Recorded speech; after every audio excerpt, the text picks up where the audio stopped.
మగాళ్ళు బాధపడకండి, అందరిలాగే మగవాళ్ల కోసము ఒక రోజు. పూర్తి వివరాలకు చదవండి రేపటి సాక్షి హైదరాబాద్ ఎడిషన్.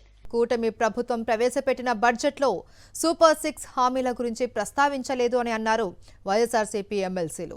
ఎన్నికలకు ముందు ఉద్యోగులకు హామీలు గుప్పించిన చంద్రబాబు అధికారంలోకి వచ్చాక వారిని మోసం చేశారని ఆరోపించారు. అధికారంలోకి వచ్చాక మొదటి నెల మాత్రమే 1వ తేదీన ఉద్యోగులకు జీతాలు ఇచ్చారని చెప్పారు. తాము అడిగిన ప్రశ్నలకు మంత్రుల నుంచి స్పష్టమైన సమాధానం రావడం లేదని వెల్లడించారు. అలాగే తమ గొంతు నొక్కేందుకు ప్రయత్నిస్తున్నారని మండిపడ్డారు వైఎస్ఆర్సీపీ ఎమ్మెల్సీలు. కనీసం ఉద్యోగస్తుల గురించి ఒక మాట కూడా ప్రస్తావన చేయట్లేదు. ఉద్యోగస్తులు ఎలా నమ్ముకున్నారు, వీళ్ళకి ఓట్లు వేసినారే కానీ ఈరోజు ఉద్యోగస్తులకు మేము ఫలానాది చేయగలము ప్రభుత్వ ఉద్యోగస్తులకు అనే ఒక్క మాట కూడా కనిపించట్లేదు. ఇక్కడ వీళ్ళు చెప్పినటువంటి ఏదైతే ఈ వాళ్ళ మేనిఫెస్టోలో చెప్పినారో దీంట్లో క్లియర్గా వాళ్ళు రాయడం కూడా జరిగింది.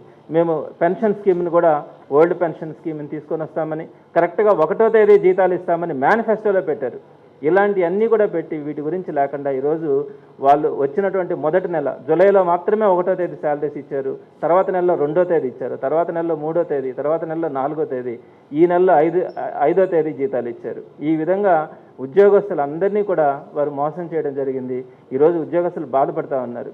ఐఆర్ ప్రకటించాలా, ఐఆర్ గురించి ఒక మాట చెప్పాలా అని ఉద్యోగస్తులందరూ కూడా కోరుకుంటా ఉన్నారు. అదే జగన్మోహన్ రెడ్డి గారికి వచ్చేటప్పటికి మొట్టమొదటి క్యాబినెట్లోనే 2019లో ఆయన ముఖ్యమంత్రి అయిన తర్వాత మొట్టమొదటి క్యాబినెట్లోనే 27% ఐఆర్ని ఆయన ఫస్ట్ క్యాబినెట్లోనే ఇవ్వడం జరిగింది.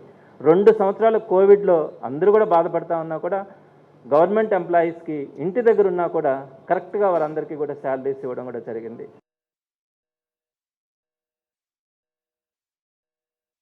ఇప్పుడు ఫైనాన్షియల్ ఇయర్ ఎండింగ్లో పూర్తి స్థాయి బడ్జెట్ పెట్టినా కూడా ఇచ్చిన పథకాలు, ఆ రోజు ఎన్నికల టైంలో మేనిఫెస్టోలో ఇచ్చిన పథకాలు వేటికి కూడా సరైన కేటాయించిన పరిస్థితి.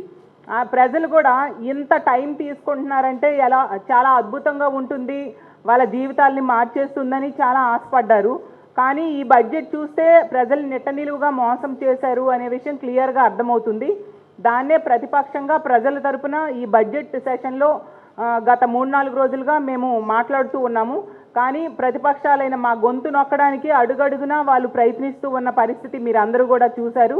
దీన్ని మేము నిరసిస్తూ వాకౌట్ చేయడం జరిగింది. ఇప్పుడు అలాగే చూస్తే మహిళలకి, నిరుద్యోగులకి, అలాగే రైతులకి ఎన్నో హామీలు ఇచ్చారు ఆ రోజు మేనిఫెస్టోలో. ఈరోజు తీసుకుంటే వాటిని ఏ మూలకు కూడా వాటికి సరిపోయే నిధులు కేటాయించలేదు.